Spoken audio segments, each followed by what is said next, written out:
How's everybody doing out there? Thank you for joining us on this Sunday afternoon. Usually I don't do this on Sunday, but I kind of got busy this weekend. I was kind of working an event with a friend, with somebody special, and I had to take care of that. So, with that said, we are doing a spoiler review. Spoiler of Joker that came out this weekend. With me is Gabeinfinitywatch. Some of you have not heard of him because he does the other show, Omni Bros Live. There is a little bit of crossover. But Gabe, why don't you tell them about yourself real quick, man, before we go into this? Yo, what up, everybody? My name is Gabe, Gabeinfinitywatch, Extreme Gabe. Gabe loves 90s comics. You can find me on Instagram. Me and Luis go way back because apparently at one point people thought he was my son. Yeah, we go way back. I am another host from the Voltron show, called the Voltron Show, because it's a show where we all meet up together and form one mighty YouTube channel, Omni Bros Live. And today I'm here to talk about Joker and spoilers about Darkseid showing up in it. Oh, whoops. He's fucking with you guys. Darkseid does, as far as I'm aware, Darkseid is not in the film. I've seen the film, but you never know. They throw with DC films and with Marvel films, they always throw little stuff in the background. I want the Scott Snyder cut. Not Scott Snyder. I'm sorry. I want the Snyder cut of Joker. # Snyder cut Joker. It's not a real thing, but someone's going to make it happen. I'm sure there is some cuts. You know what? That's interesting. Do you think they left lots or anything on the cutting room floor? This felt really tight, so I don't know. I really don't know what they could even cut out of it. I mean, what they could have cut out and left on the cutting room table. I mean, we're going to get into stuff that we feel didn't need to be there. There was one particular scene that you and we kind of hinted at this morning in Omni Bros Live that we were both in agreement that we were like, they really didn't even need that. That could have been completely left out and the film would have been fine. Yeah, more on that soon. Stay tuned, everybody. Yeah, that kind of felt, to me, that felt like an executive decision. Something that they were like, no, you got to throw this in there. But aside from that, I'm kind of curious what they could have left out. Yeah, I mean, it like you said, it is a very tight movie, but that could also be a result of good editing as well. Yeah. Yes. But the thing is with this film, and I've talked to you about it before, I talked about it on Omni Bros Live, and it's one of my favorite things is Joaquin Phoenix is in every single scene of this film. Right. And we're gonna call it a film because it's literally a film with a capital F. Yeah, but I don't know what could be there's just so much going on, and it's so linear. It's a very linear movie, and that's why Joaquin Phoenix can be in every scene. So I don't know what they could have cut out, unless it was just like a massive like storyline that they just wanted to remove. Right. So, I mean, before we dive into spoilers, let's kind of give our spoiler-free take, because we already mentioned this, but we'll do like a quick 2-minute spoiler-free take, because I have a bigger channel than the Omni Bros channel, and there is some crossover, and I still get fans that they don't know we do the Omni Bros Live podcast 3 times a week. What was your spoiler-free take on Joker before we start doing a deep dive? If I was to sum it up in one word, I would say it was disturbing. Yes. Okay. There is some disturbing images in this film, but it's only because we live in a world of comic book violence. And I don't just mean in movies, or just not limited to Marvel DC movies. I'm talking about just in general. And so that made the very lifelike and real world violence scene in this film even more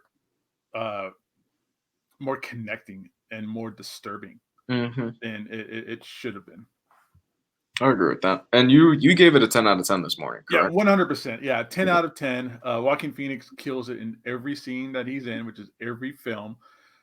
Brilliant, just out of nowhere casting. Zazie Beetz. I didn't realize she was even in the film. I don't remember if I saw her in the trailers or not, but as you know, I'm not a person who watches trailers. I put a lot of effort into not watching trailers and avoiding them. So her being cast as a debatable important character, maybe not super important, but that's debatable. Down the hall neighbor. So Mm-hmm. her being in that film was excellent. Her short stint in the film was beautifully done. She's a naturally beautiful woman. Mm-hmm. She has a beautiful little girl as a daughter in the film. So they have this family aspect that maybe we get into later. That's completely different than what Joker's family All right. Yeah, being that able was to that support was her is like. yeah, Not that was anything, a but nice little touch. And yeah. there was one particular scene. Well, it involves her in a sense off camera that I was talking to my brother this morning. He pointed something out that I didn't even catch, and it kind of unnerved me a little bit. And we're gonna get into that in a minute. My take, I was in the same boat as you. I gave it a 10 out of 10. I thought that the film was great. It's everything that I wanted and more just from that first trailer. Aside from what we hinted at earlier, that one scene that I think could have been cut out, and it's literally like a 10-second scene. You blink and you Mhm. could miss it. Like if you, yeah, you check your phone and you would miss that scene entirely. Yeah, you could have gone to the bathroom and just been like, whatever. Yeah, and been whatever, and you wouldn't have missed anything. Um, Aside from that, I think the film is super tight, and Joaquin is, like you said, in every single frame of this. I struggle to think of a single frame in this film where he is not in it in some way, shape, or form. Like I really struggle to think about that. And it it's a film that is we already seen some people that they have issues with it on the Facebook group and like online and stuff like that. And honestly, that didn't surprise me because it's a very tough film. It's a hard film to sit through. By the end of the film, I was really just emotionally exhausted because they take you through the ringer Mhm.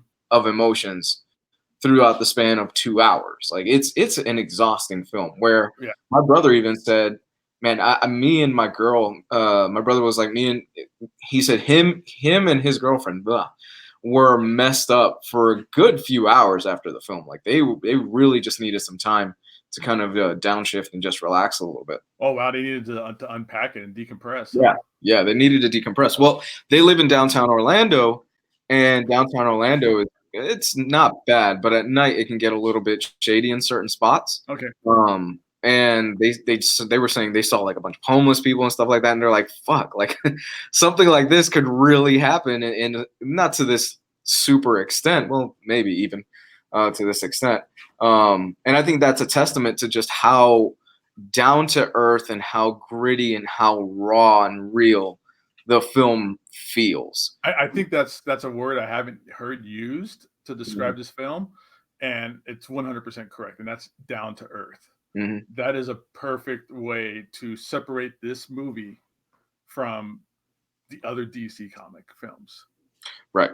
Right. And Because this is not capes and cows and mhm. and supernatural experiences or superpowered heroes saving the day. There's no snap. There's no underwater kingdom ran by a Hawaiian man that doesn't make any sense. That grew up in Maine, whatever. But you don't get that in this film. This Mhm. is down to earth. It's a period piece, but it's also modern in its own regards as Mhm. well, Mhm. in the terms of mental illness and the discussion behind people's different individualities and bullying and even just mass violence.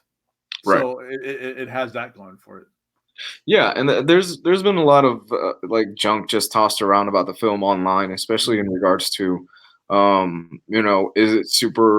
is it like empowering like incels, and is it pro gun and all this other stuff. And I look, I sat through that film and none of that stuff came through to me as far as like, especially the empowering incels thing, where there was this thing of like, oh, he's an incel or something like that.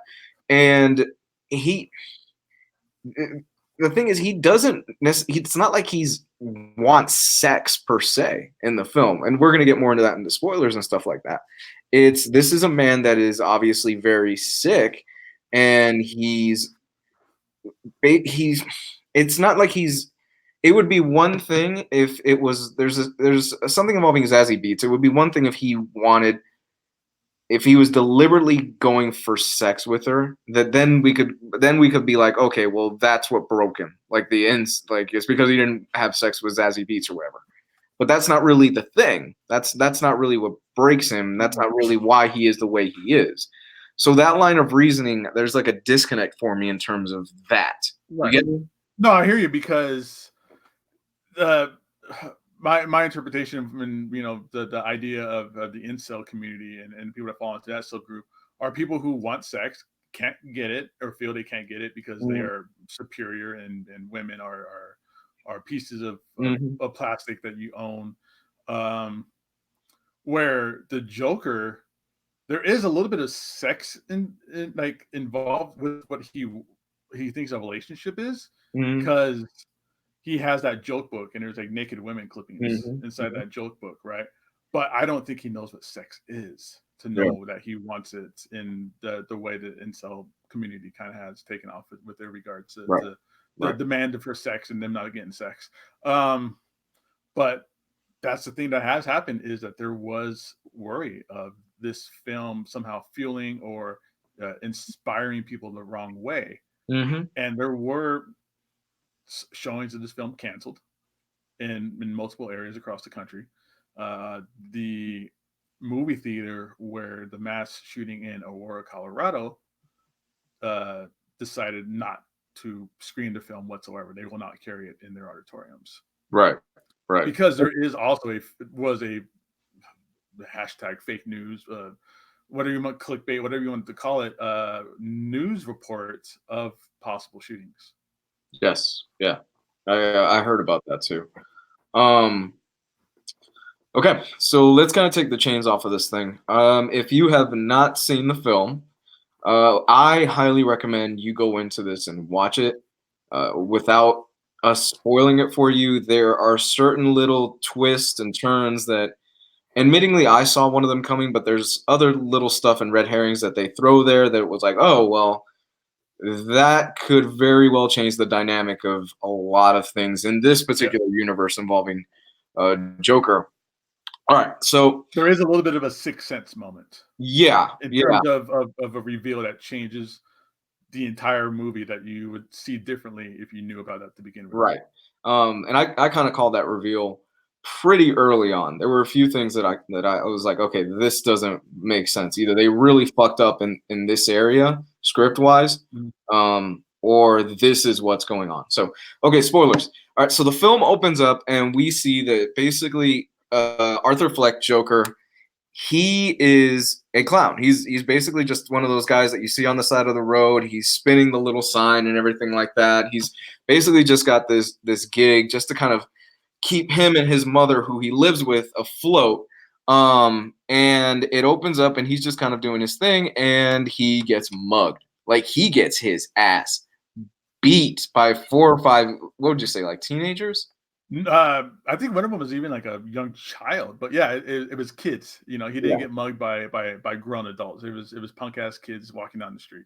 Yeah, and right off the bat, what's happening is that they are setting the tone for this film, because you get a good look at Gotham, and they kind of have like an outside shot where it looks like something you would see out of Taxi Driver. This is set in the 80s, but Gotham in the 80s looks straight out of Taxi Driver. There's a garbage strike going on, so you see tons of garbage out in the streets. You see signs. Old New York. It's old New York for sure. It looks like old New York. It's a spitting image of old New York, where you see garbage piles out in the street. There are signs of like naked women's, like strip clubs and stuff like that all over the place, and things like that. So that's kind of what kicks off a lot of this. And that's how the movie starts. Also, it's very Dark Knight Returns. The way it starts, for those of you that read Dark Knight Returns, is the beginning of the movie is narrated to you. You don't see this right away. You get narrated by the news. So it's like, like I said, it's like Dark Knight Returns, where you're going through these newscasts that are telling you and setting you in today's time period, or the time period set for the film. They talk about the garbage truck strike. So you start noticing all the piled up trash cans and piled up bags of trash all across the city. They talk about everything to get you in that mode and that mindset of late 70s, early 80s. Because even before the film begins, they use that old school 1970 Warner Brothers logo. Right. So from the beginning, Warner Brothers wanted you in this mindset of that time frame. They set the film up for you. It's great how they do it. And then, to your point, is when he gets mugged. Right. He ends up getting mugged, and it's important to say that Gotham at this point in the mythos, and at least in this particular universe, is a mess. It is very much a broken city. It's New York in the 1970s, where it looks like you could not walk down the side of the road without getting mugged. There's crime everywhere. It just looks dirty too. It's spray painted to hell. It looks like a city you do not want to live in, which I have to give them credit on this. They nailed that feeling. Like they absolutely 100% nailed the feeling of, one, Gotham being alive, two, it being lived in, and three, I would never want to fucking live in that place. Right. And that kind of gives you the idea of how much worse it gets when Batman comes around. So, but yeah, it makes it where that's a living city. This is Gotham. Gotham is the worst of Baltimore and the worst of Chicago and the worst of New York, tied together and thrown up on. So you really get that from this film at the beginning there. Right. And they sell the idea of this is a city that is about to collapse, that it is on the brink of a lot of people are getting pissed off. They set up the what we're going to talk about later, where there are a lot of people that are sick and tired of the rich. There is a huge disparity, and they show it quite a few times, between the wealthy of Gotham, such as Thomas Wayne, who he plays a part in this film in a little bit we'll talk about, and somebody who's like Arthur Fleck, who he lives in this rundown apartment with his mom. There's only one bed in the apartment, and he sleeps next to his mom the entire day, which right off the bat, that's kind of creepy. Especially since he's like 40 or whatever it is. That he is older, yeah. And they're just setting up a lot of stuff within these few shots. So I'm kind of also going back and reading a little bit of Wikipedia just to jog my memory a little bit. So, and his mom is very sick. He's supporting his sick mother. Yes, very. You don't know how sick she is until later on, and it's sick. Yes. And what ends up happening is also, we should probably put an emphasis on this, is that Arthur has a neurological disorder, where in extreme cases, or at least that's what, there's so much to talk about this fucking movie.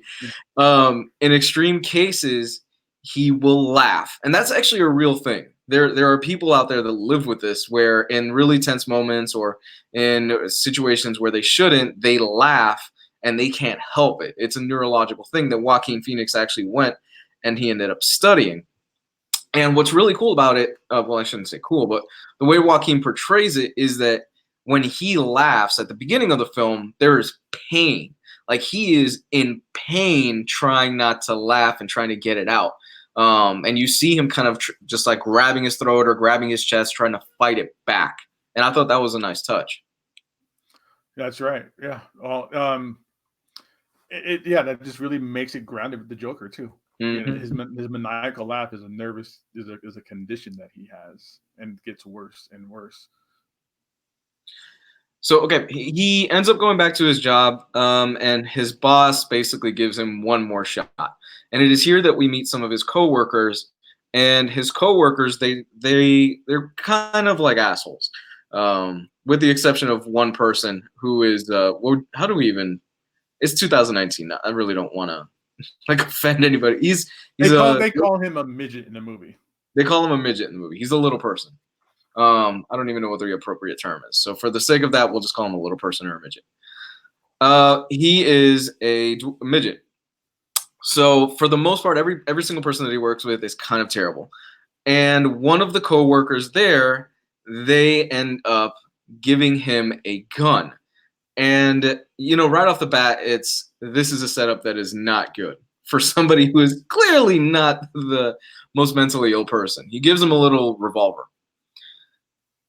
We cut a few days later. No.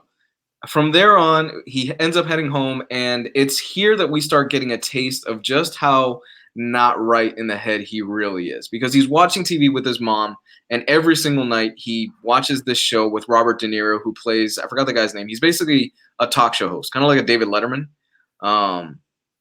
And he's watching the TV show with her, and he has visions of grandeur where he imagines himself sitting in the audience, and Robert De Niro calls him down to the stage, and he tells Joker tells his story about, like, oh, he didn't have a father and all this other stuff, and he has this vision of basically Robert De Niro just giving him a hug and telling him, oh, it'll be okay, you know, I love the story you told and everything like that, and like just smiling and everything. And it's at this point where you go, okay, this guy, he's a little bit more out of sync than what we thought.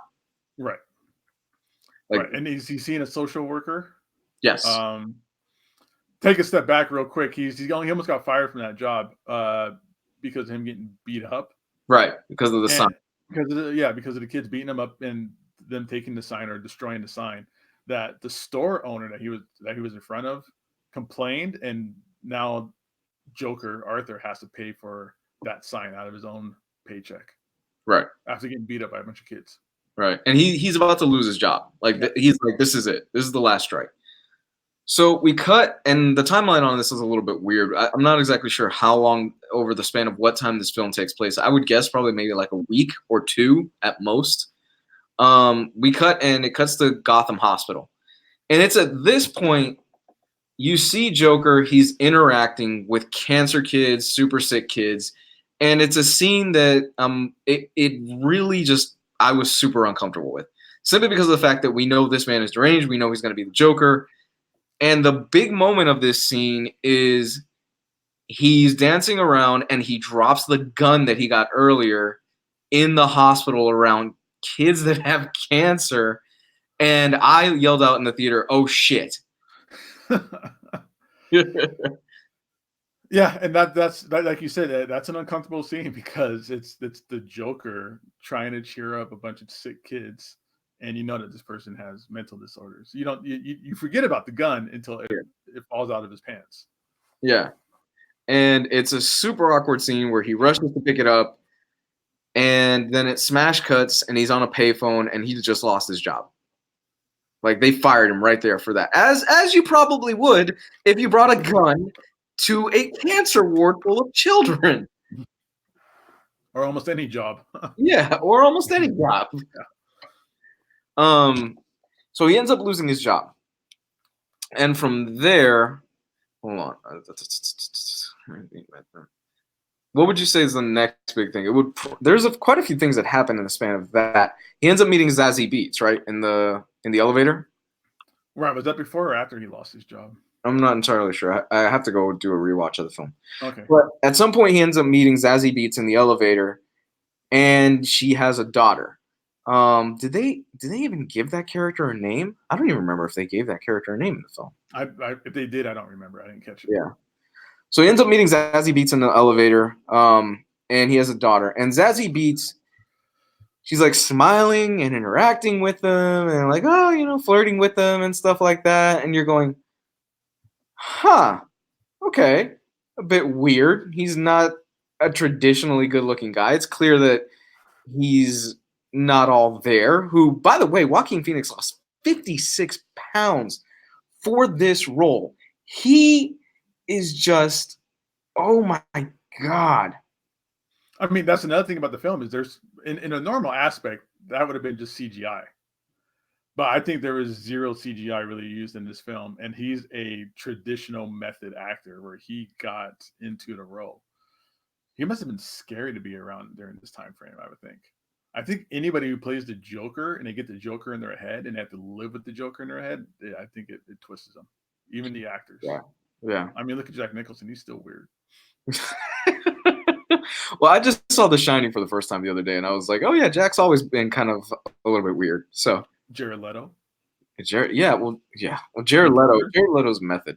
If you ever see, there's a great film if you get a chance. He was in Dallas Buyers Club. One of my favorite movies. It's incredible, his performance in that. I I cried in that film because of his character. Oh yeah, so I mean, just his entire storyline was wrenching. I think he got the Oscar for that too. I know Matthew McConaughey. I'm pretty sure he did for that. Right. So he meets Zazie Beetz. They kind of flirt around, and what ends up happening is, Jesus, I'm looking at the Wikipedia entry. On the subway, still in the car, makeup. All right. So the next big thing that ends up happening is that he is taking a subway car. And on the subway car, this was after he found out he lost his job. On the subway car, there are 3 guys that are harassing this woman, like straight up harassing. They're being assholes. They're rich guys. They're yuppies, right? They're higher class guys. And he starts laughing uncontrollably because that's his condition. And he starts fighting it back and he's holding it in. These 3 assholes, they come up to him and they start wailing on him, just beating his ass in the subway car. It's at this point where he has had enough and he shoots them. He shoots one guy, shoots another guy, and then he manages to shoot the 3rd guy as he's coming out of the train. And you just see the guy crawling and he's limping as he's heading towards the stairs. And it's at this point where he has snapped. Like, he's done with everybody's bullshit. And he ends up shooting the guy pretty mercilessly, to be honest. It was actually kind of a real tough scene to watch, where he ends up shooting the guy as he's trying to escape and climb up the stairs just on his belly, and he puts like 4 or 5 shots into his back, and the guy's dead. Like, he is done right there.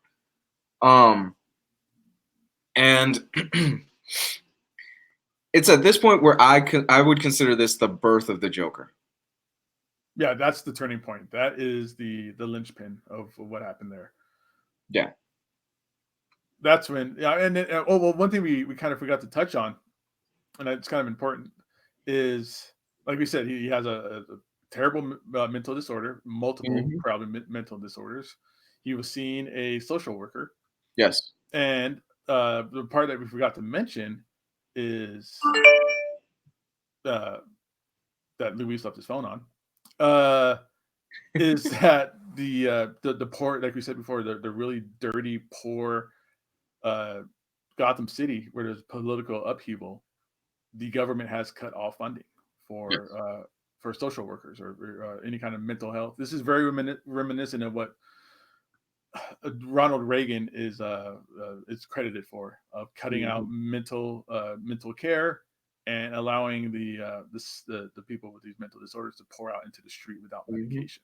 So that's where we are at this point in the movie as well. Is Arthur hasn't had his medication. He doesn't have a social worker for him to open up to and speak with, even though he felt none of them ever helped him. So he's lost his job. He's not on his medicine anymore, and now he just gets brutally beat up for a second time in the subway train. And the thing is that he was on 5 different medications. They emphasize that. It was like 5 or 6 different medications, and he is off of them all because he ran out. And the person he was seeing that prescribed it to him, there is no longer there. The thing is, with that scene in the subway car, you can make a case for him acting in self-defense. Because technically, he would make the case that he was a hero at that moment, because he probably saved that woman from all different levels of hell that those men could have inflicted on her in the subway. Right. So in a small way, he kind of, through that act of violence, he ends up going to like this bathroom or somewhere. They don't really emphasize it, and he starts dancing and he starts putting on like a show. And it's at this point that I was like, that's the fucking birth of the Joker right there. And they emphasize that through his showmanship and how he's kind of got like this dance and he's basically just like performing. And it's like, oh, wow. Like, okay, this is the turning point where we are starting to see like the Joker come out of him. And that's interesting, is that a lot of the negative reviews I've read about this film, and yes, there are negative reviews out there of this film. It's impossible to believe, but it's there. Is that it's too much dancing? That Joaquin Phoenix dancing, they're judging his dancing like this is Dancing with the Stars. But yeah, this becomes a part of who the Joker is. Yeah. And his transformation, you see him transform like physically and mentally, because he's getting skinnier and skinnier in the film. Mm-hmm. Because his mom keeps telling him he needs to eat more, and he's getting too skinny and stuff like Mm-hmm. that. So we get to see him mentally change and physically change into, the Joker. Right. And in this moment, what ends up happening is that the next day, people take notice about a clown that killed someone on the subway, which ties in to the earlier scene where Thomas Wayne is running for mayor of Gotham. But there's this whole big scandal because apparently he called the citizens of Gotham clowns or something like that. Like the really poor people of Gotham, really clowns. And people catch wind of what Arthur Fleck did, the Joker, and it starts kind of like a revolution, and people are getting tired and people are fighting back, and you see a bunch of people, they're starting to wear clown masks all over the city. And it's at this point, it's feeding into his mental illness because now he feels like I'm finally being seen. Somebody is finally seeing me. They recognize my work. This has kind of empowered me. This has really kind of brought me into the light. I like this. And I want more of it. Like I want to be more of the center spotlight, because if you're a comedian or if you're an actor or anything like that, you crave that type of stuff. You want to be the center of attention. And one of his delusions, a grandeur, like you talked about before, is about this point too, where he's talking with Zazie Beetz, because they spark up a relationship. They're friends and they're hanging out and gone on dates, or whatever. She even says, speaking on the current events of what's going on with this clown murderer or vigilante, she calls him a hero, and says, "I like what he did." So he's having a delusion of a woman he's attracted to or whatever, saying that he is wonderful for doing that. Right. Like this weird, like fourth person, like brilliantly written scene. Yes. Yes. Okay. So big reveal here. If you haven't, like, if for whatever reason, if you have not left the chat, this is probably the biggest twist in the film. Which I don't know how you felt, but the minute, because after that scene that he kills somebody, he ends up going to Zazie Beetz' apartment and he ends up just making out with her. Mm-hmm. And there's no lead up to it. There's nothing really that would make you think this woman would be attracted to him. And it was at this point that I thought, she's not really there. Like he is imagining a lot of this taking place in his head. Like, because it was such a thing that it was all of a sudden where I thought it was one of two things. I thought either they kind of fucked up in terms of the pacing of the script and in terms of the logic, because no woman would probably, unless she's nuts herself, be crazy about this idea. And he starts making out with her, and then it cuts, and then you get to the next day, and he's watching the media, he's watching the news, and he's walking with Zazie Beetz, or who he thinks is Zazie Beetz, and we find that out later. And he's looking at the newspaper clippings, and it shows like, oh, what, like a clown ends up killing 3 like rich people on the subway, and he looks at Zazie Beetz, and he tells her, "I did that." She's like, "Wow." They kind of just like, that's okay, or something like that. She basically reaffirms what he did. And that was a red flag for me too. I was like, no, there's no way she's a real person that's doing this. He is ill. Did you catch on to any of that stuff early on? No, not at all. I didn't realize that this was the Sixth Sense moment, that she's not really there. Yeah.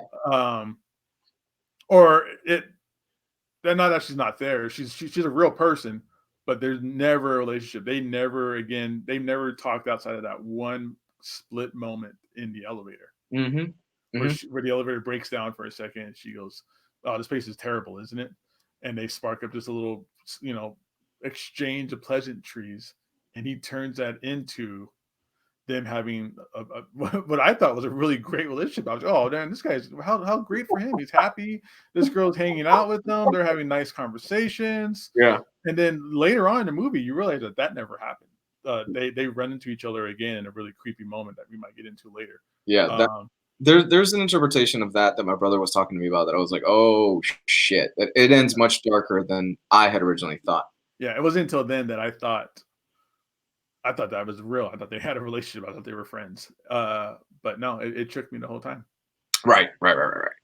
But so again, that's a sign of his medication and his condition getting worse and worse with right, his medication. right, Because because now his delusions are lasting longer and longer and longer. we are slowly starting to see a man fall down a rabbit hole. And what I really like about this is just how Joker's the unreliable narrator. He is not someone to be trusted. You should never trust the thing that he says. And Todd Phillips is smart enough where there was a lot of concern, oh, we don't need to see Joker's origin.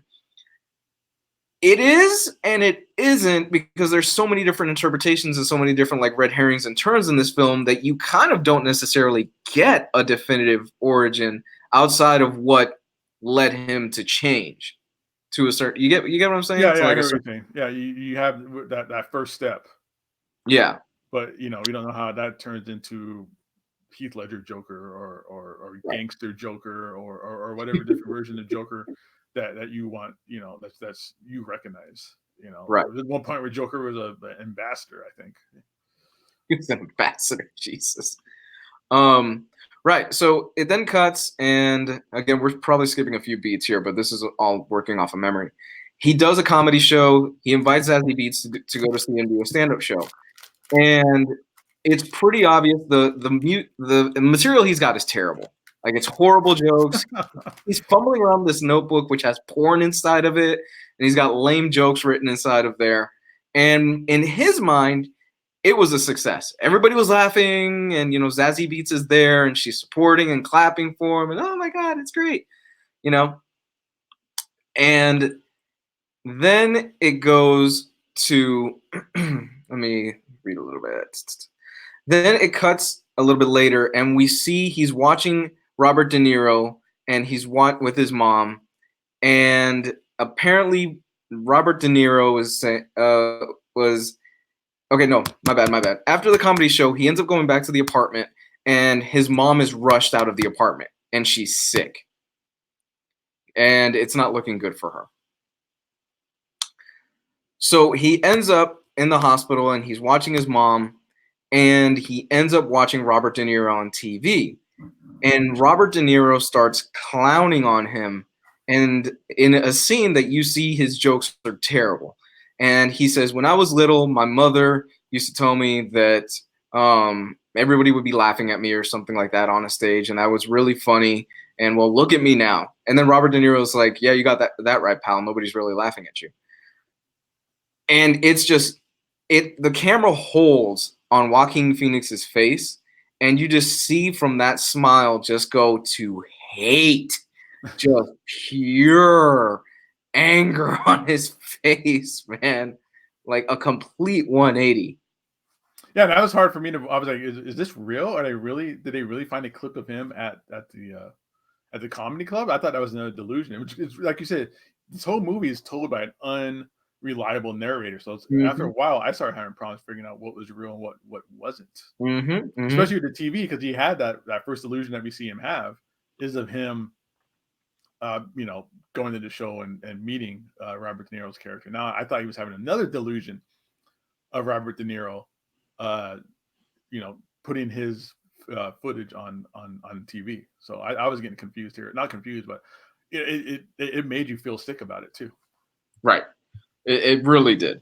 And that was also kind of a red flag for me as well that I caught, that really solidified my thought before they revealed that Zazie Beetz wasn't really there, was she says, I'm just going to step outside and I'm going to give you your moment. And she steps outside and you don't hear her door close. Like, you hear nothing that would give away that she actually left the room or step outside or anything like that. And I was like, she's not really there. Like, this is somebody that's clearly not right in the head. So I didn't catch that part. The whole idea of the door not making a noise or you hearing her leave. Yeah. Once again, I thought this is either a fuck up or she's not really there. So then it cuts back, and Arthur is back at his apartment, and he finds a note from his mom. And his mom, basically, it says, Thomas Wayne is your father. That his mom was writing a whole bunch of notes to Thomas Wayne trying to get support because apparently she used to work for him years and years ago. And it was a change that I was actually kind of willing to go with, where she's writing notes to Thomas Wayne saying, hey, Arthur Fleck is your son. He is your son. He needs your support. We're in really bad shape. Yeah, she wasn't writing notes. She was writing like legitimate letters about, and then she worked for them before, so she thought that she would always help them because apparently Thomas Wayne has the idea that a lot of corporations do that we're family. That this is the Thomas Wayne, or Wayne Industry family, and whether you worked for us before or you work for us now, we treat you like family. And that was also an idea of the 3 Wall Street guys that Joker killed were Wayne Industry financiers. They worked for Thomas Wayne, and he called them family. So that also sparks her idea that he's going to help her again and again and again. So she's been sending a never-ending stream of letters to Thomas Wayne, and he just has not responded. He's like, no, I'm not going to respond to this shit. I was actually kind of willing to buy, to a certain extent, that this could work. If it was true that Thomas Wayne had an affair with this woman, and it's actually Arthur Fleck. And they actually throw enough red herrings in there later on where you're thinking, they didn't really close the deal on this. It very well could be true. Yeah. There's an Easter egg, or there's this hidden thing that you notice, and it makes you again change your idea of what this movie is about. Could he really be, Bruce Wayne's, or Thomas Wayne's son? Is he Batman's brother? Yeah. So Arthur Fleck ends up heading out to to Wayne Manor, and he sees Bruce playing out in the playground, like in front of the house, in a very unsettling scene, by the way, where he's just pokes his head up, and then he's like pokes his head back up, and he's got the red nose mask and everything. And then Bruce walks to the gate because he sees this like funny looking guy. You could tell he's a white kid. He's not a Spanish kid because any Spanish not walking up to anybody. Any Spanish or black, if you're white out there, I'm sorry, I just offended you. Whatever. It's a joke. Any Spanish or black kid would have just ran right back inside and said, who the fuck is that guy? Or just started punching the shit out of him. That's true. He's not touching me in my no-no spot. Yeah. So he ends up walking over to the gate, and Arthur just kind of holds him, and he starts like lifting his face up in a smile. Yeah, he puts his fingers in his mouth. Yeah. In a really disturbing way. This whole film I was fucking tense. And this is another scene that really had me on the edge. And we see somebody come out, and he ends up I believe it's Pennyworth. It has to be Alfred. 100% that was Alfred. Yeah. Yeah. 100%. They never say it by name, but it's Alfred. You didn't have to. Yeah. We're not, most of the people in the audience, they're not stupid. They know this has got to be Alfred. Yeah. Alfred confronts him, says, what the hell are you doing here? He says, oh, I think her name is Penny, his mom. I'm Penny Fleck's son. Like I'm Thomas Wayne's son. And he pretty much tells him flat out, you are fucking crazy. Your mom is fucking nuts. And she's had delusions of grandeur. She was fired from here because of it. And you leave us the hell alone. Don't come back here. We don't ever want to see you again. Yeah, so they knew about this woman. It's not that they never got her letters. That she's been doing this for forever, apparently. Yes. And they know about her, and they know to avoid her, and they know she's dangerous, and they know about Arthur, and they know that he's dangerous, or could be, dangerous as well. Yes. I mean, hell, you're grabbing a kid like that, and you don't know him. Like, yeah, you're dangerous. And all in the meantime, at this point too, is there's a panic in the city of this clown killer, and at the same time, there's a revolution of lower class citizens who are now dressed up like clowns. Right. So all that's going on while Arthur is still, sidestepping all of that, and is now dressed up as a clown in front of Wayne Manor. Yes. So he wants answers. Pennyworth basically tells her, your mom was committed at the hospital. She's nuts. You were adopted. Like, you are not related to Thomas Wayne in any way, shape, or form. Like, you didn't tell him he was adopted. Yeah, he did. That was Thomas Wayne that tells him later at the theater. Was it? I thought it was him. Yeah, no, they never. No, because he goes to the hospital, and in the hospital they tell him. He looked at the paperwork. Yeah, that was after his confrontation with Thomas Wayne. Was it? Yeah. Okay. Because he got shot down at his house by Alfred. Yes. So his next step, his next escalation was to confront Thomas Wayne. Yes, you are correct. So his next step is that he goes up. Thomas Wayne is at this opera. He goes there. He somehow sneaks into the opera, which there could be a case for him not even having done all this, because it's a pretty, you got to believe a lot of things for this. It's a little impressive that he was able to pull that off. Yeah. It's a thing where I'm like, okay, this could be real or it could be not. So But again, the Joker is a very cunning person, so that right. Which is why I didn't completely rub it off, because again, we're at this point where he has completely stopped his medication. His delusions are getting worse and worse. He hasn't stopped them. He can't get them anymore. He can't get them anymore. He's off. Yeah, he's getting more violent and he's getting more extreme. So he ends up going to this opera where Thomas Wayne is at. He puts on this getup that he finds at the opera, and he sneaks in and he finds Thomas Wayne in the bathroom and he confronts him. And he tells him, "I am your son. You are my father." And Thomas Wayne completely brushes him off completely and says, "No, I'm not your father. Your mom is complete." Basically tells him the same thing that Alfred said. "And if you ever show up at my house again, I will kill you. Like, I will flat out kill you." By the way, did you know originally who was supposed to portray Thomas Wayne in this film? No. Oh my God, Alec Baldwin. Oh wow, that'd have been interesting. Yeah, Alec Baldwin was originally they dropped him towards the beginning of filming, though. Like, as they were about to start filming, for whatever reason they dropped him. My theory is it would have been a little bit too on the nose, considering Alec Baldwin does a hell of a Trump impression. Yeah, and he's running for mayor. Yeah. Yeah, I think it would have been a little bit too on the nose, so they decided to cut that out at the last minute, and they replaced him with somebody else.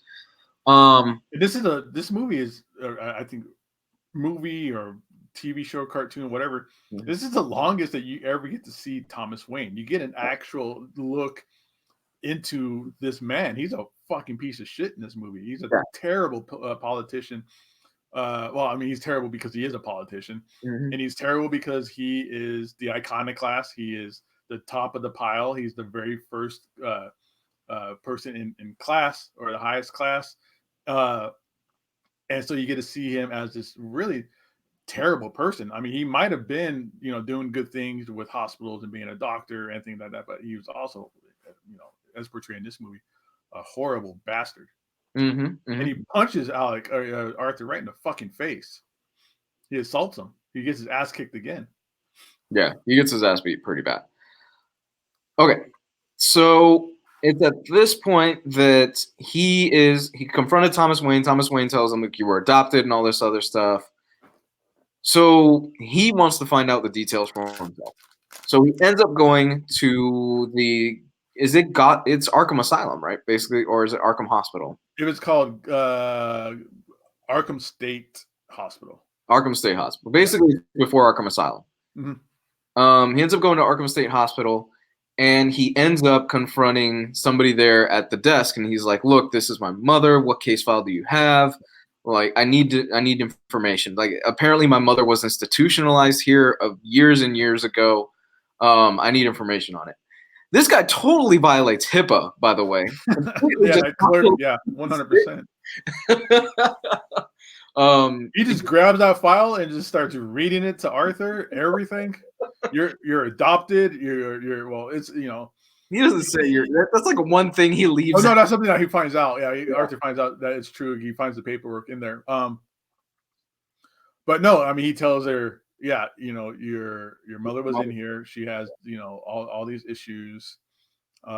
It's stuff that he shouldn't be telling this guy." And then Arthur just snatches the folder and runs with it. Yeah, and there's a blink and you miss it moment where she is telling the people at the psychiatric ward. It cuts back to her as a young woman, and it shows that she's being interviewed by their psychologist, and she says, "That's Thomas Wayne's son. He has the money to cover it up that it's not Thomas Wayne's son. He wasn't adopted." Which they just leave that alone. They never come back to it. No. So and the thing is, he's a powerful politician in Gotham. He's a Wayne, so he does have the money to cover it up. It's believable. It is. It's believable. But at the same time, the mom's a little bit sick. So that's one of the things where they leave it very open, and I actually dug that about it. Do you think it's possible that it is a cover-up? It's weird because that one part breaks the kind of you start finding the cracks in the story, Mm-hmm. and then you start believing like, oh, there is a little bit of doubt, so that we could see that this could be true. And then later on, you find the whole part of the picture that has his initials written on it that says "I love your smile." Mm-hmm. But again, these people are sick, Mm-hmm. and this flashback that you're talking about is you find out that yes, he's adopted. Mom was in an abusive relationship with somebody who also used to beat him. She couldn't take care of her adopted child. They found him handcuffed to a radiator inside of an apartment. And he had So his ass beat. yeah, he was a brutally abused Yeah. child. So Yeah. you get to see like this is also some more story of how terrible life that Arthur's had that we are experiencing with him. Mm. And he blocked it out completely from his mind. Like, Well, yeah, and plus, yeah, you're a little kid, and yeah, that kind of mental damage, it definitely gets layered. right. And that's happened. There are moments where kids, in order to cope with a really traumatic situation, they just completely block it out of their mind. Oh yeah, it gets repressed really bad. Mm-hmm. So he looks at the file, he finds out all this information about it, and then it's at this point, if I'm not mistaken, he heads back and he sees his mother in the hospital. And this scene was tough to watch. Like, really tough to watch. He looks at his mom, who she's on a respirator, she's not doing so hot. He grabs the pillow and he smothers her in her sleep. Yep. Just and all the while you hear like the little heart machine going off in the background, and you slowly hear her die. And it holds. It doesn't show him actually, like, it holds just at his face where you see his expression as he's doing it. You can see her struggle. And you see her struggle. That was tough to watch for me. Yeah. And I mean, right before this, he even said, I don't know who he was talking to or how this conversation came up, that he thought he would have felt bad about killing those guys in the subway, but he didn't. He was surprised at how easy it was, or how he didn't have any feelings towards it. Right. Which now escalates even more to him killing his own mother, because his entire life has been diluted to him by this sick, deluded woman. Exactly. Yes, exactly. So he ends up after this going back to his apartment. It's raining. He's just completely just out of it. He's climbing up. He's going up these stairs, which are a little bit prominent later. And he ends up going into an apartment. Turns out it's not his apartment. It's Zazie Beetz' apartment, and she comes out of she comes out of her daughter's room, and she sees Arthur just sitting there in her living room, and she is shook. And I got to give it to Zazie Beetz. She sells the hell out of that scene. Like, completely sells it. Yeah. That was a great scene where this is the point where I started to realize that I've been lied to this whole movie, and they weren't ever friends. Right. Exactly. At this point, she's like, "Oh, you're in the wrong apartment. Your name's Arthur. You live down right. the way." And so they never once talked again outside of that elevator thing. It's like, you were the guy I saw in the hallway the other day. Yeah. And then she flat out, he's just looking at her, just staring at her. And it's a very tense and downright creepy and horrifying scene. He's just looking at her in just this evil look, just oh my God. And she just pleads with him real quick. Please, my daughter is in the other room. Just leave. Mm-hmm. And she's chills went down my arm, man. I was like, oh my God. He leaves, and my brother, this is the thing that my brother pointed out. He interpreted it as he killed her and the kid, because apparently there's something involving a siren or something like that after that scene that's heading towards that apartment, that building. And I may have missed this, I'm not sure, but his interpretation was that he killed her. I thought about that too. I still wonder if he did kill her. Yeah. Because later, the very last like shot of the film is him walking out of a room Mm-hmm. that had a woman inside of it, and him walking out of it with bloody footprints. You don't see any bloody footprints, in this section that we're speaking of, but nothing happens after she said, "Please, my daughter's in the other room." Mm-hmm. It cuts away, and the next time you see Arthur, he's walking out, but it's a creepy scene. Yeah. So I wonder too, did he kill her and her daughter? But then I also think that at this point, the only time he's ever killed has been people that has assaulted him or had wronged him. The guys on the subway train and his mom. Mm-hmm. So I didn't see a reason for him to kill this woman and the daughter.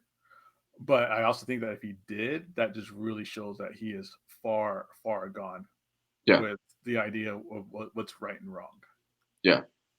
That it was a tough scene. It really was. He ends up going back to his apartment, and he gets a phone call from Robert De Niro's TV show, like the person that schedules like his shit. And she says, that segment was really blowing up. It was super popular. He wants you on the show. He wants you to come down here and do like a quick segment. Can you schedule it? I thought this wasn't real. I very much, because we've seen the trailers, and if you've seen the trailers, eventually he ends up on that show. I personally thought this motherfucker is imagining this, and he's going to show up at the show and just gun everybody down. Right. I thought the same thing. I thought, is he having, again, we're stuck in this cycle of this movie. Is it lying to you? Or you don't know what's true. You don't know what's real. Mm-hmm.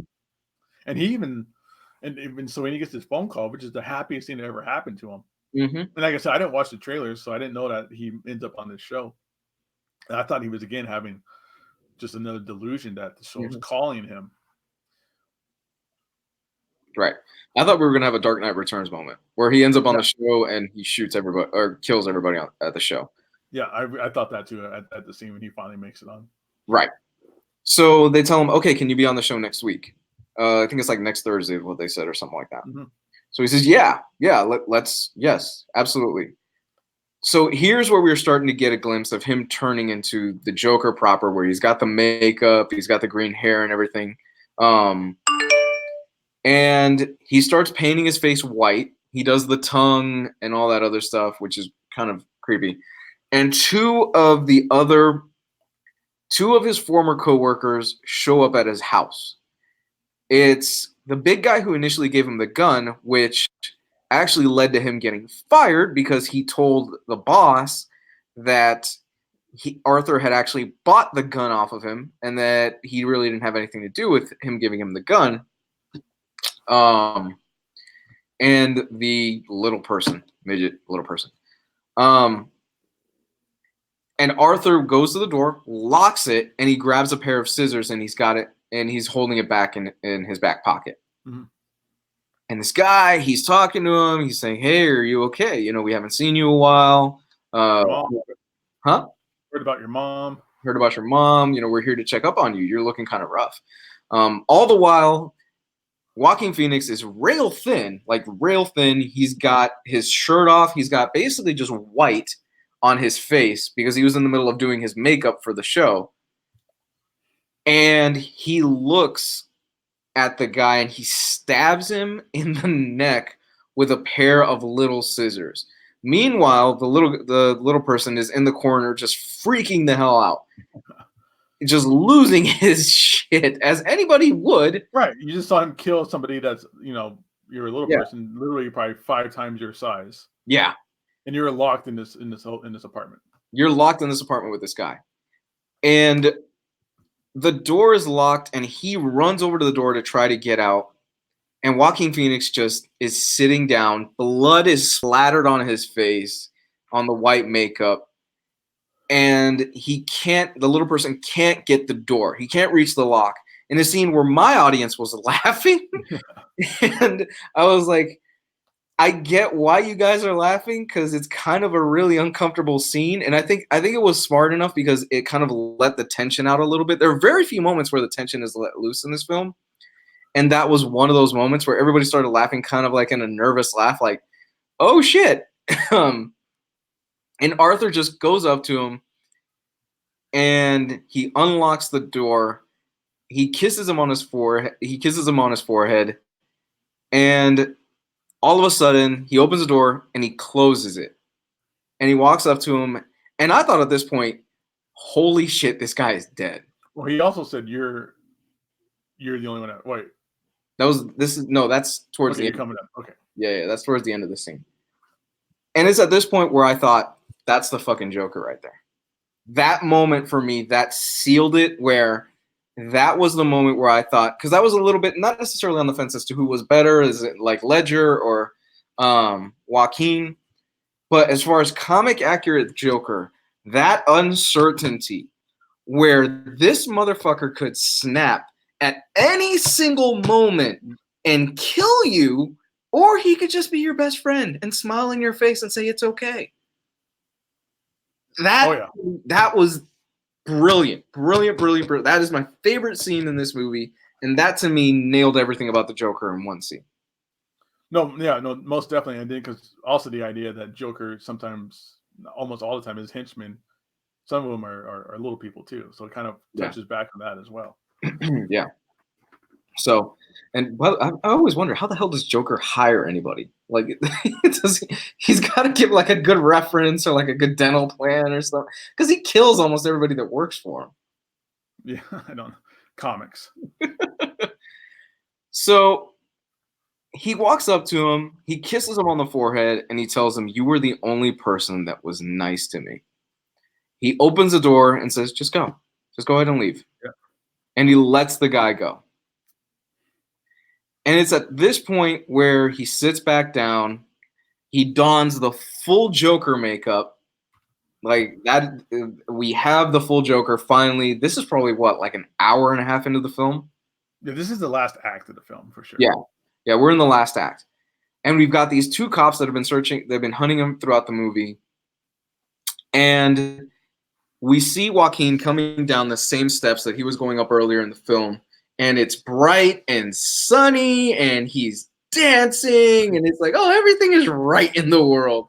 But it goes to show you that as Arthur Fleck, he was miserable. Mm-hmm. But that tone shift of him now becoming full on the Joker, he's standing upright more, his body language changes, he looks more confident, and even the color palette kind of changes in terms of everything is a bit more brighter now, and it just kind of leads into that thing where he's unreliable. Yeah. Well, throughout the movie, whenever he had a delusion, they were a different color palette as well. And now it's a different color palette, but it's real. It gives you the idea that this is him now in his full sickness, or that everything is, whatever medication he was on is completely out of his system. There's nothing holding back his mental disorder anymore. He is full on 100% in that disorder. He's the Joker. And it's the Joker now. Yeah, he is 100% Joker now. This one. So the cops are chasing him. He ends up running. He ends up going on a train. And what's ended up happening is that there are a bunch of clowns on this train. And because a bunch of them are heading down to the rally to City Hall to protest, wearing clown makeup and clown gear and clown mask and stuff like that. And he's able to escape on the train. He's fortunate enough that the cops are holding a gun up. One of the cops ends up shooting a guy and killing somebody. And the clowns on the train whoop the cops' ass. Like, they all start attacking both of the cops. They end up getting almost murdered. They touch on that later. And this allows him to escape. And he's just like all smiles, man. He is just walking down the street, and he ends up going to the show, that Robert De Niro's show. This is at the climax of the film. This is towards the very end at this point. Mm-hmm. He's waiting backstage. He's got a cigarette in hand, and Robert De Niro shows up backstage with Marc Maron, who I don't know if you know who Marc Maron is. Famous podcaster, comedian. No, I didn't know who he was. No. Okay. So he's the guy that set up the show and everything like that. And he's telling Robert De Niro, look, this guy ain't fucking right. Like, are you sure you want to put him out there? Like there's something not right about this guy. He shows up in clown makeup, and they ask him, "Is this your political statement about what's going on in Gotham?" Yeah, he's like, no, I don't give a shit about that. And then he goes, "I want you to call me Joker when you introduce me." And this is the first time he actually says it in the film, if I'm not mistaken, right? He's like, yeah, I want you to go out there. When I go out there, call me Joker. Because that's what Robert De Niro called him earlier when he was showing clips of his act. He goes, "Look at this Joker." Yeah, exactly. And there is a gorgeous, just beautiful shot, cinematography-wise. This film is beautiful, man. It's gorgeous. Yeah, every shot in this film is just unbelievable. Like everything is. I don't know if everything was like drawn out already, like storyboarded or what, but just the way it's shot, the way it's lit, the color palette, how it changes based on your idea of what kind of mood or condition the Joker's in. Yeah, it's a beautiful film. And those staircases where he's dancing, that's the image that we all see on the poster. Wherever those staircases are, and I see people like posting themselves, taking pictures of themselves like near the poster and things like that. I could see it now, or whatever city those staircases are in is now going to become like a new hotspot for selfies. And I didn't even think about that scene. Yeah, I didn't even think about that. Yeah, that's going to blow up. If they ever find, if like it ever gets out, like what exact spot that is, that spot's going to blow up with a lot of people. So just before he comes out, he's practicing his dance moves again. He's been practicing his dance moves the whole time because he's a showman. The Joker is a showman, especially in this. So he's practicing his dance move and he's getting ready, and they bring him out. And there's I think it's like a therapist that's sitting next to him and another guy, and he's sitting down. He's got a cigarette in his hand, which, by the way, 80s, you could smoke anywhere. This was the 80s. Like he's smoking in his doctor's office. He's smoking right outside the hospital.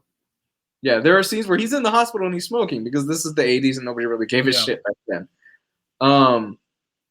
So he's being interviewed by Robert De Niro, and he flat out, in a real tense scene, he flat out tells Robert De Niro, yeah, I killed those 3 guys.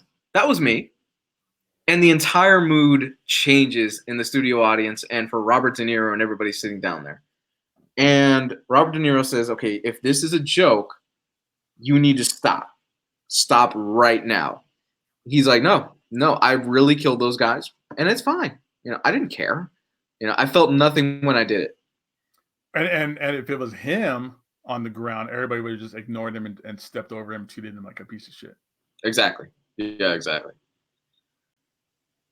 And the thing, it gets really tense, and it escalates to the point where he pulls out that revolver and he shoots Robert De Niro in the face as his final joke. Well, also, before he gets onto the show, like when he gets the phone call, he spends probably what it seems like days or a very, very long time rehearsing how he's going to go through the curtain, shake his hand, sit in his chair.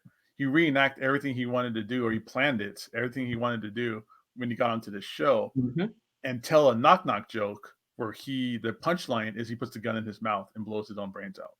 Yeah. But when he gets that opportunity to come up and you're wondering what he's going to do, he turns the tables and shoots Robert De Niro instead. Yeah, shoots him straight in the head. Oh yeah, right through his eye or something. Like it's pretty gory. Yeah, it's not like trauma gory or Quentin Tarantino gory, but yeah, it's crazy. Yeah. And he ends up going up to the camera, and what does he say to the camera? I forgot what he said. He says something. Was it That's Life? Because that was Robert De Niro's sound off on the show? Or That's Life, Baby? Or Arthur kills Murray and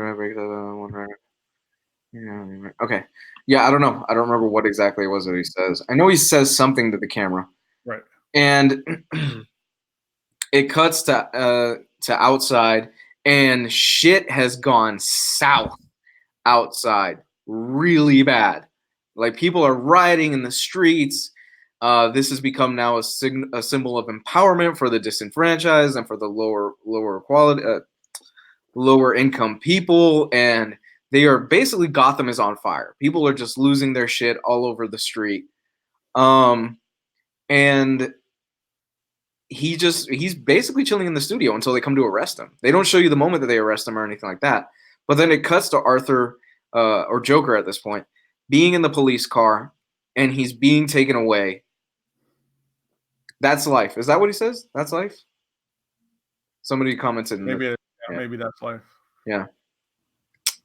And he's being taken away in the cop car, and the cop car ends up getting rammed, just hit by the side. And let me back a minute before that. He's looking at everything that's going on, and he's just smiling. And he's just got the biggest ear-to-ear grin. Like, everything that I wanted is basically happening. People are recognizing me. People love me. These people really identify with me. And he's just got this big grin, and his car gets hit, and it was the protesters. Like, they rammed the police car out the side of the road, and you see him in the car, and they drag his body out of the car through the window, and they lay it on top of the cop car. Yeah, it was as if he had already made them his henchmen. Yeah, they have the Joker masks on. Because they had a certain type of mask, and the Joker Arthur copied that exact design on his face. So it's him that they're seeing. So it's just like how he is in the cartoons or the comics, where his lackeys dress like him and they paint themselves to look like him, or in Joker clown makeup. So yeah, it's like he is full on Joker and has his own entire gang already. Yeah, but it's really just because he just became a symbol for these people in the city. Much in the same way that Batman becomes a symbol for for the little guy and stuff like that. Joker has become a symbol for evil people and disenfranchised and people that feel like they've been mistreated. And this was probably my second favorite shot in the film, because he stands on top of the cop car. Everybody's praising him. Everybody's going wild for him. And he's got blood on his forehead from the car accident. And he takes the blood on his forehead, and he just makes this big smile. Oh yeah, that was great. Forehead. And I was like, oh my God. This is such a great moment. Such a great moment, man. Because he does have like the smile, but it looks amazing when he does it. Like, and by then all the makeup is off of his face for the most part anyways. So yeah. He kind of redoes the makeup with the blood. It's a great scene. It's a great scene. I'm kind of wondering if any of that was improv, or if that was I really wonder how much of this was just Joaquin Phoenix improving it, or how much of it was the script. You're muted. No, I wonder too, because it's such a great moment, and that's one of those moments that you would think could be improvised, and you just can't plan that kind of moment sometimes. It was so good. Right. So he ends up doing that, and then it cuts to him being in a mental institution, and this is the very last scene of the film. And he's being interviewed by a woman, and I forgot what the specifics of what it was that they said, but it ends up with Arthur saying something and just giving this evil grin to her, and he walks out, and as he's walking out, the scene that you talked about earlier, you see blood from where he is stepping, implying that he killed her. Yep. And Go ahead. We missed a part. What I miss? The what happens outside the theater during this riot. Oh, right. See, I told you it was largely forgettable.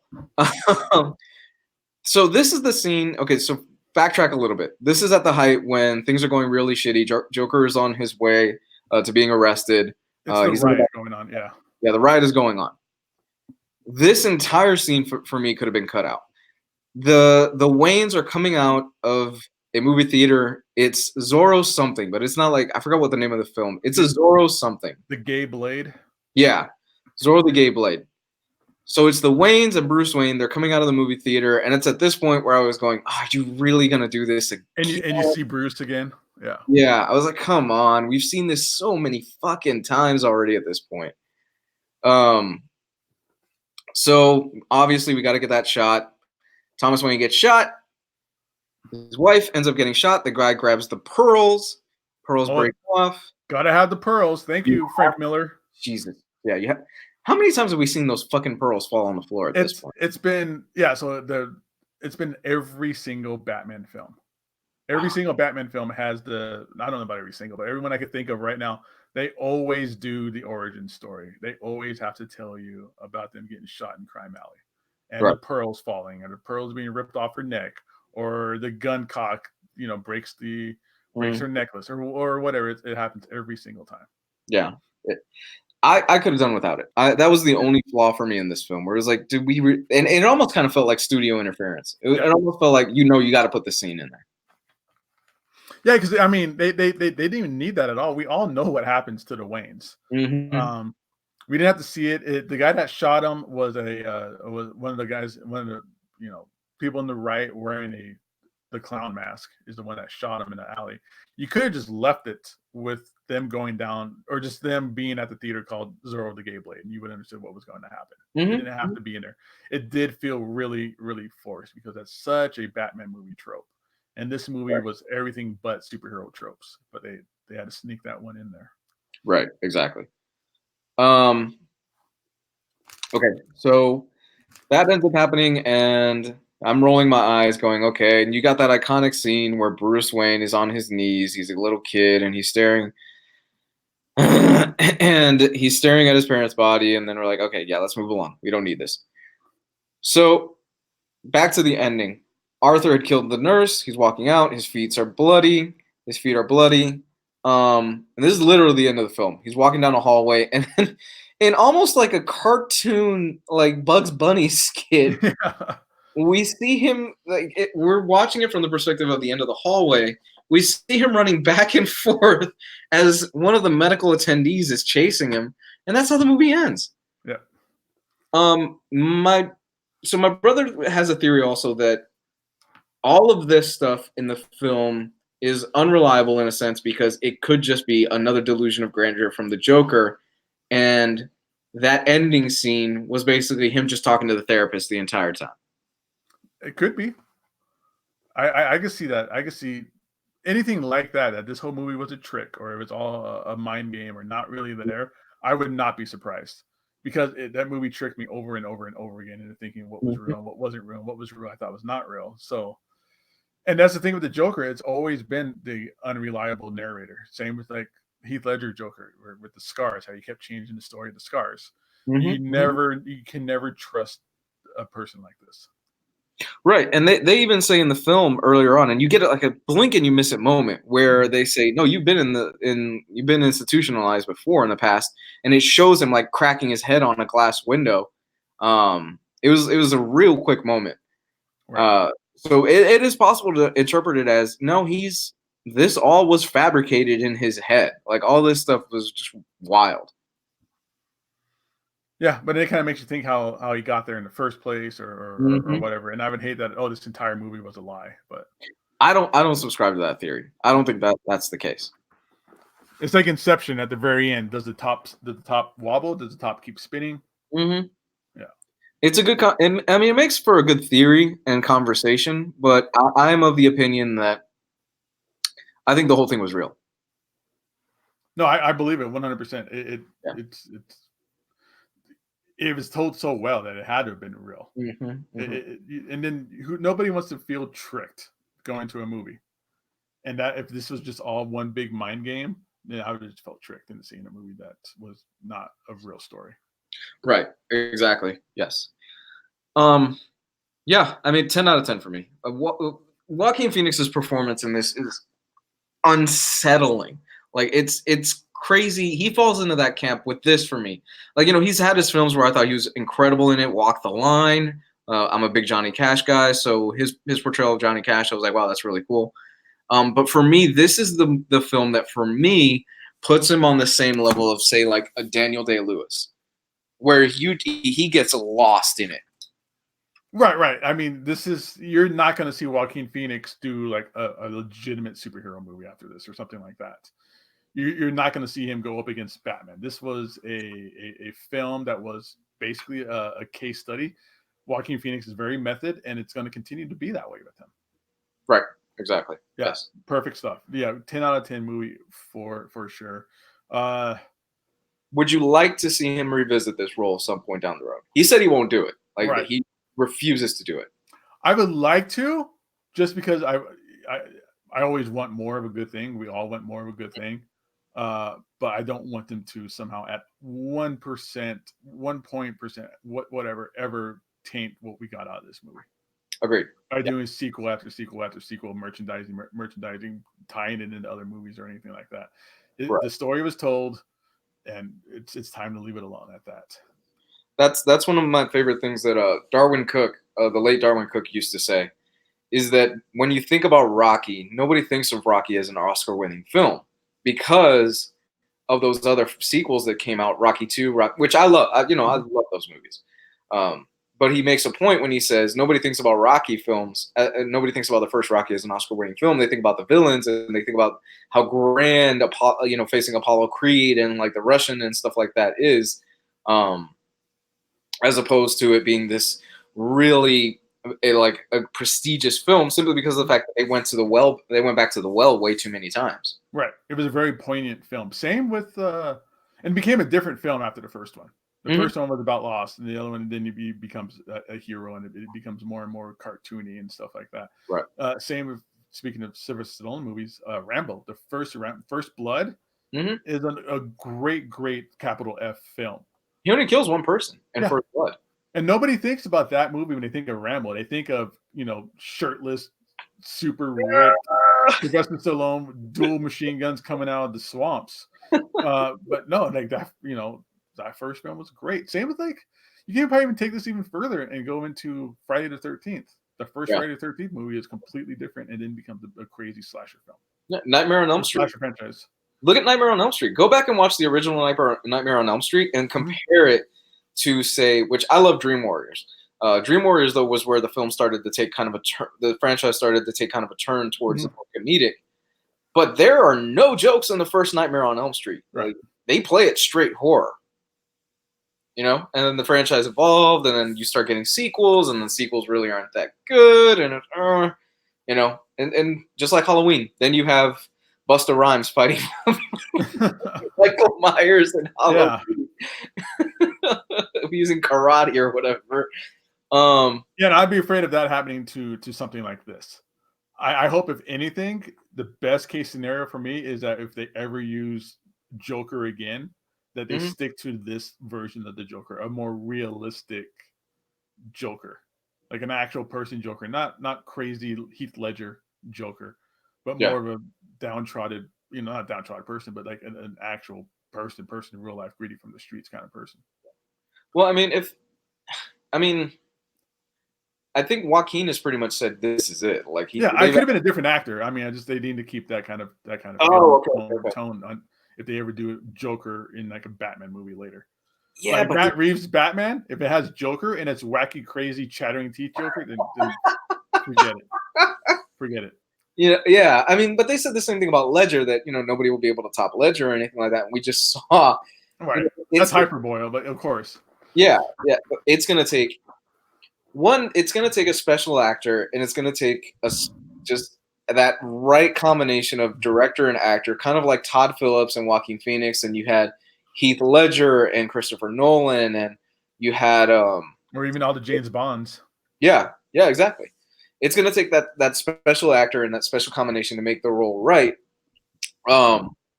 And Joaquin said, people have asked me to do like these comic book films in the past and stuff like that. I don't want to get tied down to that shit. He really doesn't. He's very choosy with his script. With his scripts, originally there were rumors that he was going to be Doctor Strange. Oh, really? Yeah, they had all. I forgot where I heard this. Like, I heard that they had all but cast him in Doctor Strange.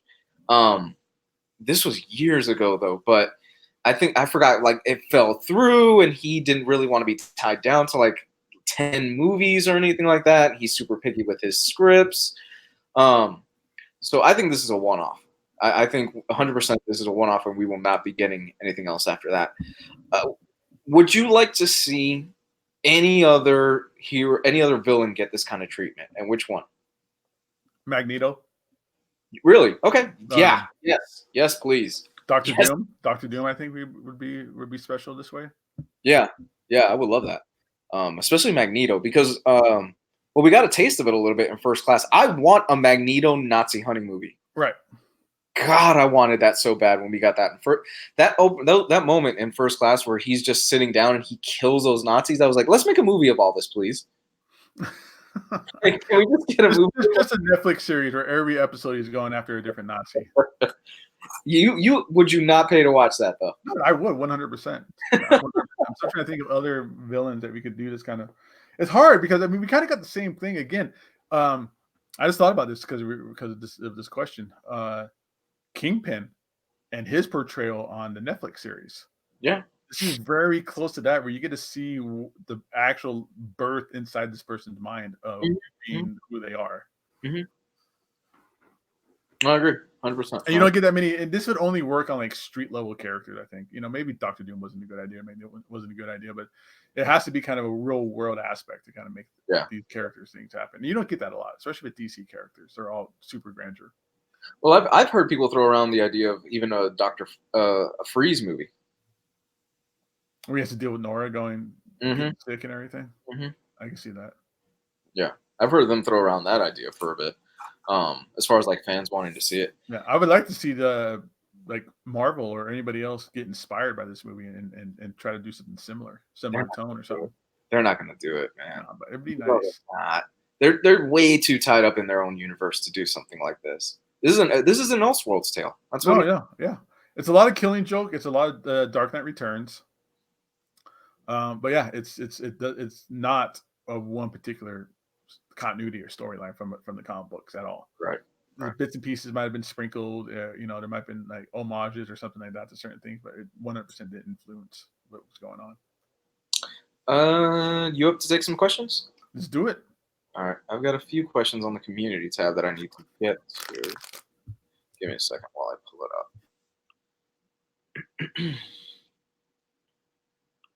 Channel. All right, community. Fishing box. All right, 7 questions. Okay. This is by Derek Chua. Would it be better to read the Daredevil runs based on sequence of release, based on increasing acclaim, or in any order? Would Soul's Run or Shadowland fare better if the reader had not been exposed to better runs? And would reading the runs out of sequence spoil plot points?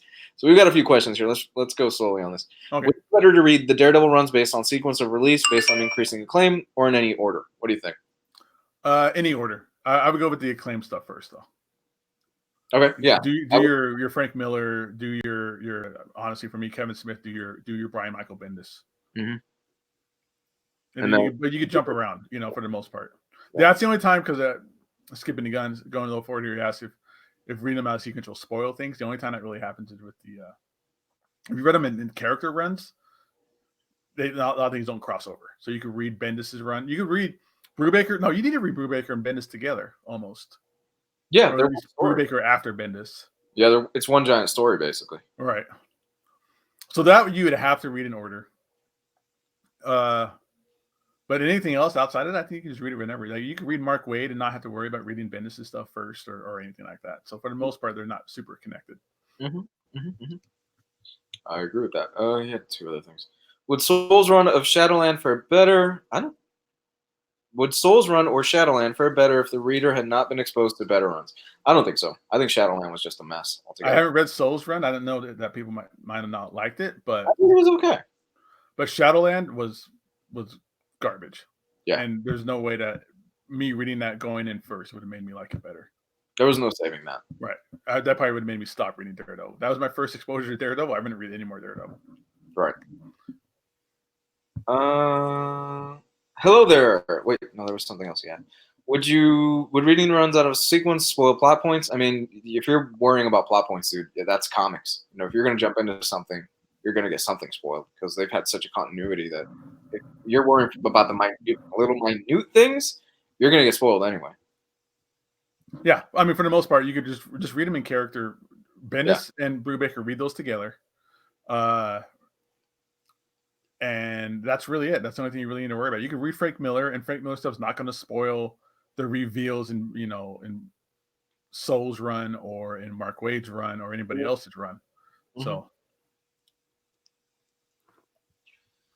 what was the other question? I think he had like 3 or 4. That was it. Yeah, that was it.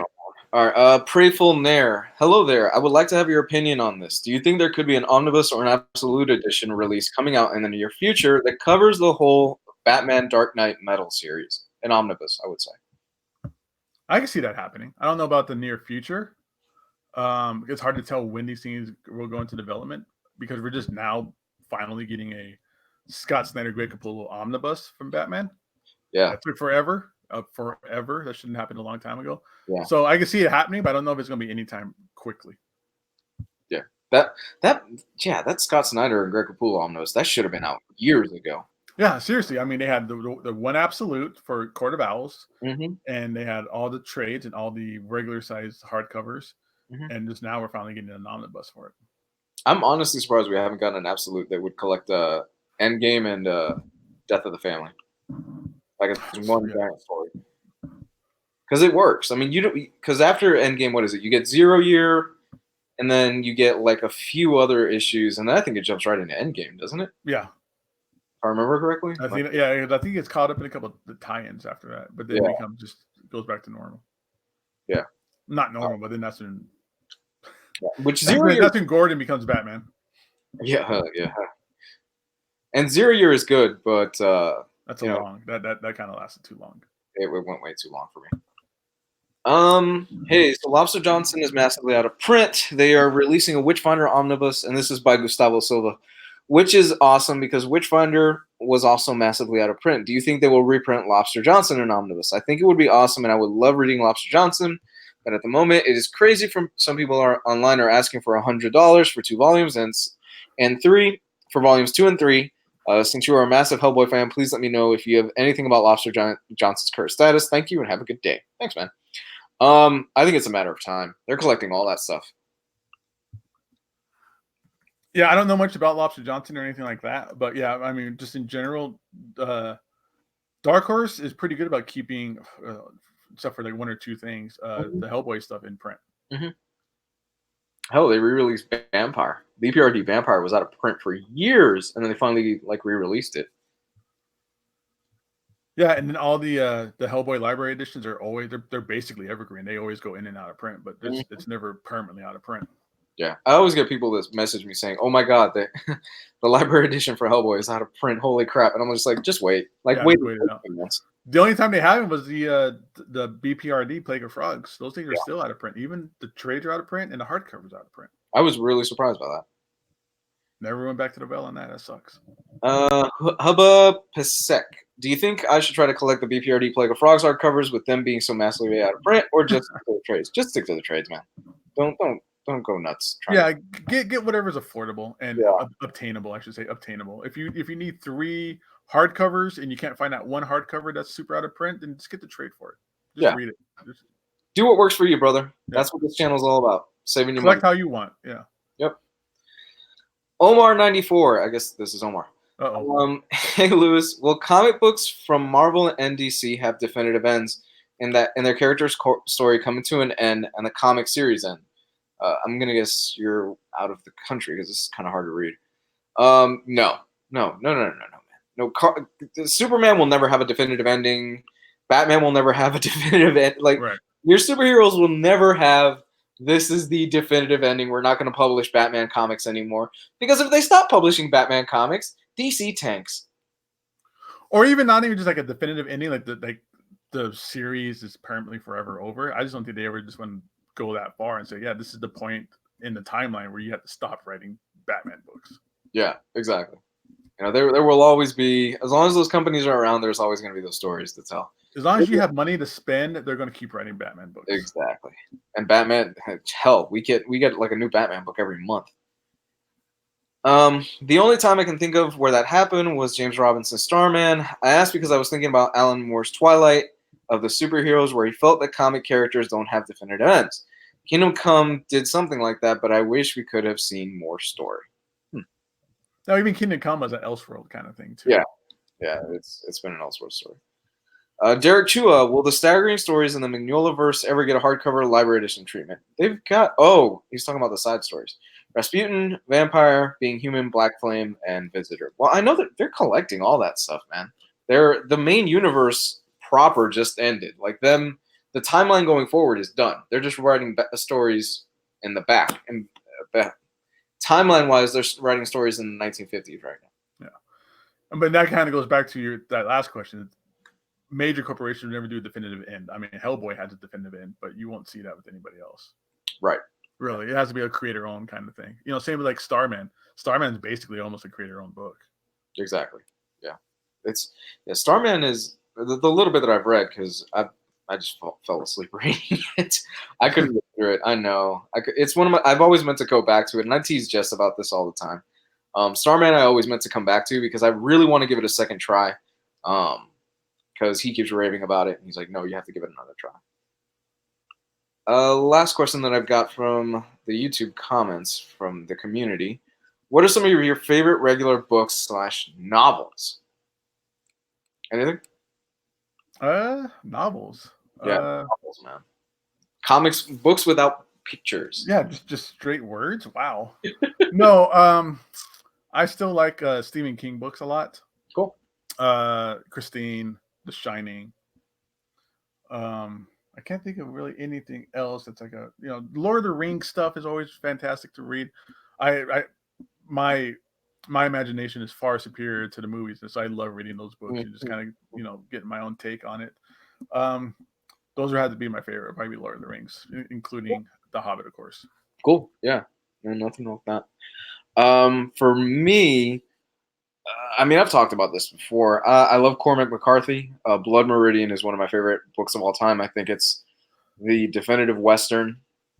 What else have I been reading? The Art of War by Sun Tzu. I read it over the summer break. I think it's required reading for any guy out there. Jeez, I could go on and on.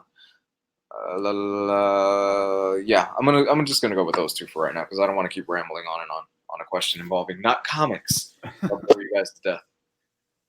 Yeah. A few more and we'll get it. 5 more minutes, guys.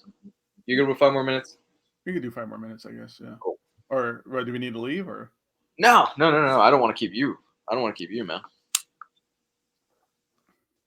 All right. So next question. Do you feel, this is particular for me, Lewis, do you feel you've been able to read a lot more since going digital? I personally do. It's easier for me. Let's go back. Can you imagine, this is by Milorad Boltovic. Can you imagine making a film based on Uncanny X-Force from Remender? I think they'd have to water it down. That's going to be hard to do a film where the first major plot point is you murder a kid. Yeah, especially these are your favorite Marvel heroes. I would love to see it though. I mean, that's a great cast of characters. I think it'd be pretty difficult though. I mean, yeah. If with not only the character, you kind of have to again, nobody knows who Phantom X is, but you have to explain how Phantom X works and how Eve works and things like that too. Yeah, there's no way they're gonna have your favorite X-Men heroes on a Disney property going out on their first mission to murder a child, and Phantom X putting a bullet in the kid's head. God, I love that moment. Everybody's bickering over what to do with this whole like nature versus nurture kind of argument, and just in the middle of the conversation and the fight, he just shoots the kid in the face. Yeah, and it's my God, one of the best page turns I've ever seen in a comic, man. Just everybody's bitching and moaning and complaining, and Phantom X just walks up to him and bah! Yeah, and you just see the after effect where he's holding the gun and the smoke comes out of it. Oh my God! He's like we're not, it's basically like we're not here as the debate club. We're an assassination squad. So he immediately just offs the kid. God, I love that. It makes me want to go back and reread that run. That run is like in the one of the top 5 favorite runs of comics of all time. So good, so good. Let's see anything. I don't else? think I for that question, I would rather see those characters together in a movie than to see that storyline adapted. Because I think that storyline, you can't stop there with shooting. Is it Ethan? Whatever. The baby apocalypse kid in the head. You have to keep going and going because the story keeps going on. Then you have to introduce that Captain Marvel and all that kind of weird stuff. But I would love to see. Yes, I would. I think they should do a movie that has like the X-Men Kill Squad of Wolverine and Deadpool and Psylocke and X-23, but in a different capacity, doing different missions or something like that. Yeah, 100%. Had this been Fox, I think that it could have gotten off the ground because they were going to do an X-Force film for a while. They were teasing it for a while. Yeah, that was basically introducing Deadpool too. Yeah. Yeah, Deadpool's X-Force team, where they end up getting slaughtered at the beginning of the first. Yep. Their first mission, they all just get destroyed because of the winds, because they jump out of the airplane. I love that scene. Here's one by Derek Chua. Are the Omnibros no longer preferring omnibuses as their preferred format? No, that's not true. I think because there was a discussion after you left that Jess and I had this morning where somebody asked if we preferred oversized hardcover. Or no, it wasn't that. It was, should I wait for... One of those questions was that, should I wait for the omnibus to come out or should I get the oversized hardcovers? And I think Jess and I both agreed to get the oversized hardcovers because they're easier to read than right. No, I agree. We'll do a few more. Are they going to keep Vertigo Omnis in print or the remaining stock only? What Vertigo Omnis are there? I don't think there's that many Vertigo omnibuses, is there? Sandman had 2 omnibuses. That's the only one I could think of off the top of my head. Yeah, I don't remember there being almost. Maybe just their hardcovers in general. Yeah, Animal Man, but that's out of print. Yeah, that's been out of print.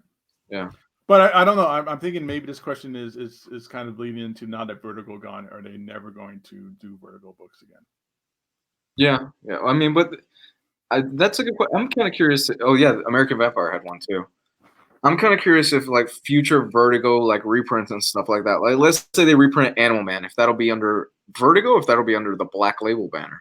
I think they would still do Vertigo. Just that Vertigo just isn't around doing books anymore under the Vertigo line. The Vertigo stuff doesn't disappear and go away. Absolute Swamp Thing, I want to say, has the Vertigo logo on it. Does it? I want to say so. I don't know if that's true or not, but I believe it does. Maybe that's why it got delayed a month. Get that Vertigo label off of that shit. Let's see. There was one question over here. Do you think the ending of Joker was very sequel leading? No. I think it's a pretty solid ending. Yeah. So the cover of Swamp Thing it does say DC Vertigo on it. Oh, it does? Cool. It does. Awesome. I think if it was ever done under Vertigo, it will always continue to be Vertigo. Good. I'm happy at least that they're keeping that. I think as long as the book sells, they'll keep it in print. Mm-hmm. Or do reprints and go back onto it. If there's ever a sequel, we know what the sequel of the Joker film is. It's Batman. it's Joker fighting Batman. Unless they want to go even a step further and do like the Red Hood thing. They don't need but this would have been their opportunity. This would have been the time to do it. Yeah, they don't need to do that, though. You can't be the Joker and then be... That would be a step back. And then be the Joker again, basically. Right, you're the Joker, and then somehow you get tricked into going into someone's crime organization, and they have to dress you up as their Red Hood. Yeah. And then I can see that this is where he snaps and becomes a Joker, and then I can still see later on that Batman drops him in the vat of acid, and this covers his skin and his hair and everything else. Mm-hmm. I can see that happening. Look who we got in the chat, man. Negro Orlando. Sean. What up? Sean's in the chat. How's it going, man? You missed the Joker talk, son. That was earlier. Yeah, that was at the beginning of the show. Yeah. I think that's it for... last one. This is for you, Gabe, specifically, not for me. Gabe, is Uber as good as Crossed? Nothing is as good as Crossed. There we go. I think that's a good way to end this. We've gone on for almost 2 hours now. Thank you guys for joining us. Gabe, why don't you tell them where they can find you, man? You can find me on Instagram. It's Gabe Loves 90s Comics. And also, don't forget the awesome team up show of Omni Bros Live, where you will find Luis and myself there. I am also the co-host on that show. So get over there to that channel, subscribe to us, and catch us every Sunday, Monday, and Thursday. Yeah. And also plug the Instagram, man. You work your ass off behind the scenes on that. Oh, yeah. I always forget the Instagram. I do the social media for Omni Bros as well. So hit up Omni Bros Live on Instagram. Thank you. Have we hit 1,000 yet on that? Yes. We hit 1,000. Great stuff, man. Yeah. So follow us on Instagram. Instagram is the best way to get like up to the date, pretty much up to the date news as far as like what's out of print, what's coming out. Gabe and Gio, man, that's a good team up because Gio's the one that does the photos, right? Yes. Yeah. Gabe and Gio, man, you guys are crushing it on Instagram. So follow those guys. Follow Omni Bros Live if you want like up to the date news on, hey, this is out of print. Hey, this is coming back in stock and stuff like that. You guys are on top of that shit.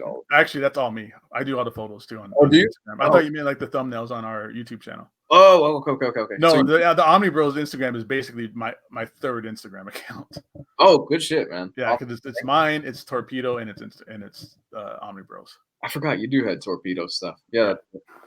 Yeah, good shit, man. Thank you so much for that. It's appreciated. You are the unsung Instagram hero of us. You heard that right, guys. So don't make me look bad. Subscribe some more to us. Follow. As for me, you can find me here. There will be content coming up this week. I have a video going up tomorrow. I just need to edit. Have an unboxing that's going to go up Tuesday, and a few other videos going up this week. So pay attention for that. Thank you, guys. Have a good night and all that jazz. And buy your books with cash. Smoke crack and worship Satan. There we go. Smoke crack and worship Satan. Good night, everybody.